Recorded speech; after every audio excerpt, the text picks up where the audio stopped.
Vice President Kamala Harris reportedly ready to campaign extensively for President Biden. Guess that's code for they're going to keep him in the basement. That is, as soon as he announces that he's running, if he does. That roadshow, despite many reports that even those closest to the vice president say she is not ready, not up to the many tasks the president has already given her. Here's the Wall Street Journal with the headline, Kamala Harris prepares to hit the road for Biden despite cracks in her support. More here, liability to the 2024 ticket. Doesn't perform consistently. Harris herself is the biggest impediment to her political future, unable to instill confidence. Critics say Vice President Kamala Harris has underperformed on that to-do list, which includes root causes of migration, illegal immigration, voting rights protections, vaccine education tour. We could go on, but we don't have that much time left in the show. Meanwhile, she's all in for 2024. As our Joe Biden has said, he intends to run, and if he does, I will be running with him. Joe Biden has said he intends to run for re-election as president, and I intend to run with him as vice president of the United States. How about that brutal polling? The Real Clear Politics average puts the vice president at 56% job disapproval. Only 36% approve of her. Clay Travis, OutKick founder. With numbers like that, he could stay in the basement and not have her and have the same results. First, congrats to your Chiefs. I haven't seen you since the Super Bowl, so I'm sure you're still gloating a little bit from that victory. It was great meeting your daughter.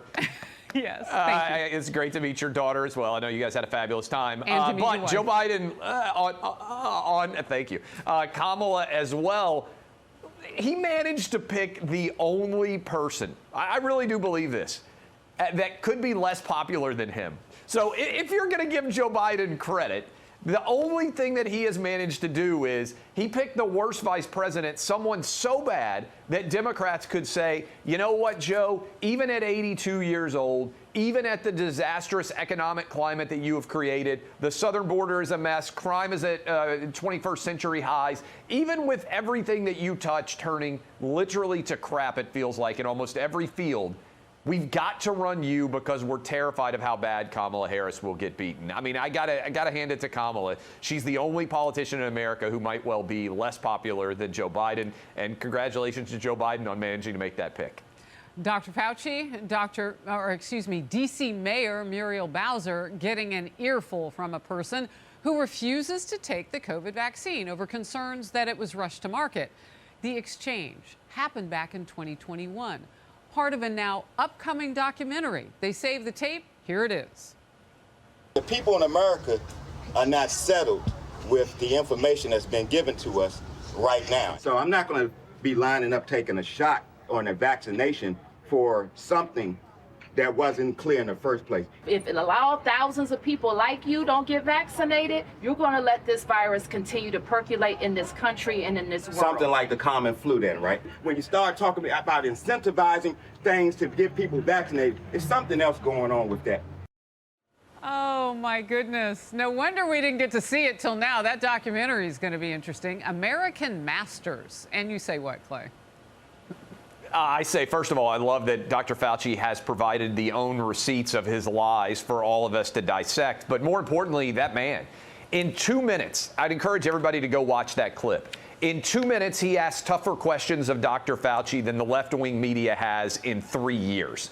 And I think he epitomizes the innate common sense that many Americans have as it pertains to their own health and their own well-being of their families and the choices that we all make every single day as parents and as children and as part of family units in general. And I think he asked so many questions that our own media was failing to ask. And I give immense credit to him for having the wherewithal and, frankly, the willingness to stand up to Fauci and the mayor of D.C. there on basically live television with cameras for all he knew, without knowing how that was going to be characterized. He looks like a hero. We needed more people like him instead of all the sheep that we ended up with in much of the national media. You know what's interesting? A lot of grief was put on supporters of President Trump who felt one way or the other about vaccine. But you see there in the black community that there was a lot of angst and concern about this vaccine. And blacks, a percentage of us were not represented well in terms of just having some basic concerns about it. And what didn't help, the then candidate for vice president, Kamala Harris, saying that if Trump made the vaccine, she wouldn't get it. So you see how it was tough in those black communities. We never got to see that represented in this documentary. Apparently we will. That's a great point, because I think, to your point, all of the argument has been about the red states. And in reality, a lot of different minority groups agreed. So sorry, Clay. I'll bring you back. Thank you very much. Great to see you. Thanks for watching. Hey, everyone. I'm Emily Campagno. Catch me and my co-hosts Harris Faulkner and Kaylee McEnany on Outnumbered every weekday at 12 p.m. Eastern, or set your DVR. Also, don't forget to subscribe to the Fox News YouTube page for daily highlights.